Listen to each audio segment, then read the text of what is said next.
ఆత్మ ఉంటేనే మనం శివం, ఆత్మ లేకపోతే మనం శవం. ఇప్పుడు చెప్పండి, దేవుడు బయట ఉన్నాడా, మనలో ఉన్నాడా? అదే ఆత్మ. మరి నీలో ఉన్నటువంటి ఆత్మతో 24/7 ఉండలేరా?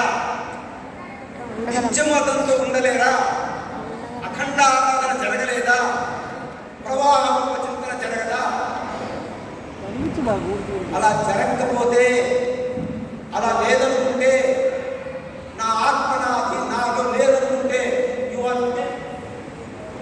మనం బతుకున్నామంటే ఆ ఆత్మ వల్లనే. నేను మాట్లాడుతున్నా ఇది నా ఆత్మ వల్లనే, నేను పాడుతున్నా నా ఆత్మ వల్లనే, చెయ్యి ఎత్తుతున్నా నా ఆత్మ వల్లనే అని ఆలోచించడమే అనన్యమైన భక్తి.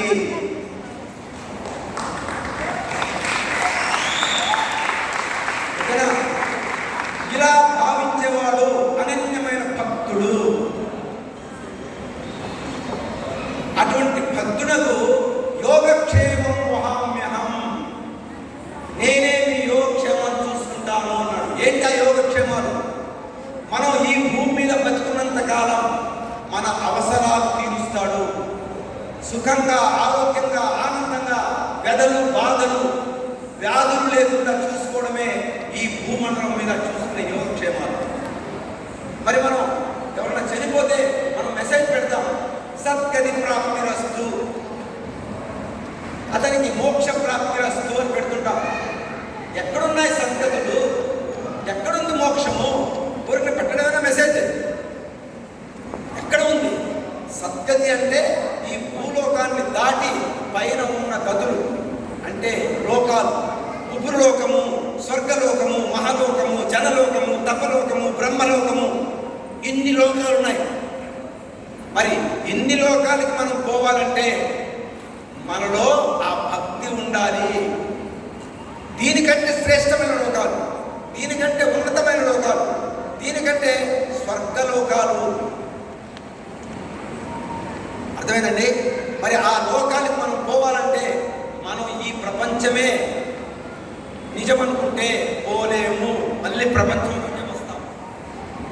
ఈ ప్రపంచం కాదు, ఈ ప్రపంచం ఒక మాయ, పరమాత్మే మనకు సత్యం అనుకున్నప్పుడు ఆ పరమాత్మ మనకి ఉన్నత లోకాలకు తీసుకెళ్లే యోగక్షేమాలు చూసుకుంటాడు.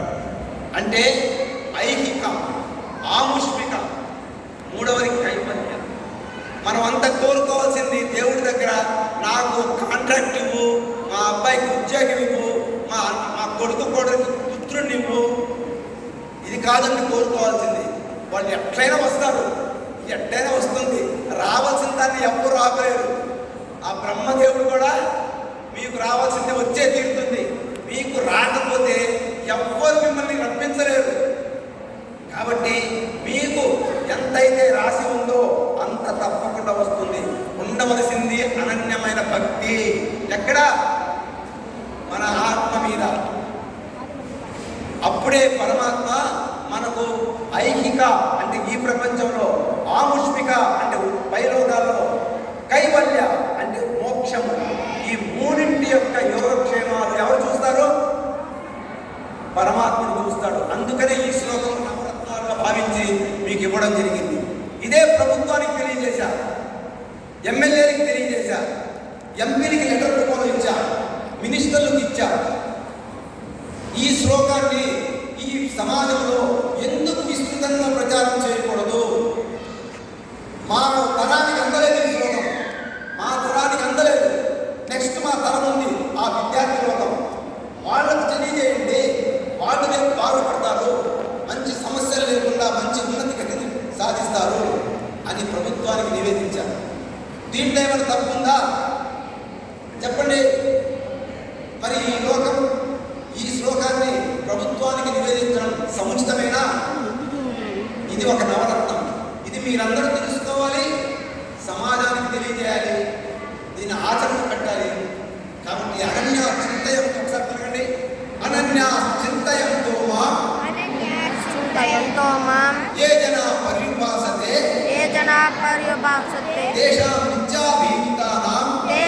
నిత్యాభియుక్తానాం యోగక్షేమం వహామ్యహం. యోగక్షేమం దైహిక, ఆముష్మిక, కైవల్య. ఈ 3 అవసరాలు పరమాత్ముడే తీరుస్తాడు, మార్గం చూపిస్తాడు, వ్యక్తుల్ని కల్పిస్తాడు, అవకాశాలు ఇస్తుంటాడు. మనం దాన్ని సద్వినియోగపరచుకోవాలి. ఓకేనండి. కాబట్టి ఈ శ్లోకంలో ఉన్నాడు గొప్పతనము అనన్య భక్తి. మీలోనే పరమాత్మ ఉన్నాడు, ఆత్మగా ఉన్నాడు. మీరు చేసే ప్రతి పని ఆ పరమాత్మని అన్నట్టు. నేను చేసేది ఏం లేదు, ఆ పరమాత్మ చేయిస్తున్నాడు. అది మీ ఆత్మే, మీ ఆత్మధారణ జరుగుతుంది. అదే అధికమైన పని. ఓకేనా? జై గురుదేవ్. తర్వాత నెక్స్ట్ జై గురుదేవ్. జై గురుదేవ్ గురుజీ. ధన్యవాదాలు గురుజీ. జై గురుదేవ. నెక్స్ట్ నృత్య ప్రదర్శన రెడీగా ఉన్నారు.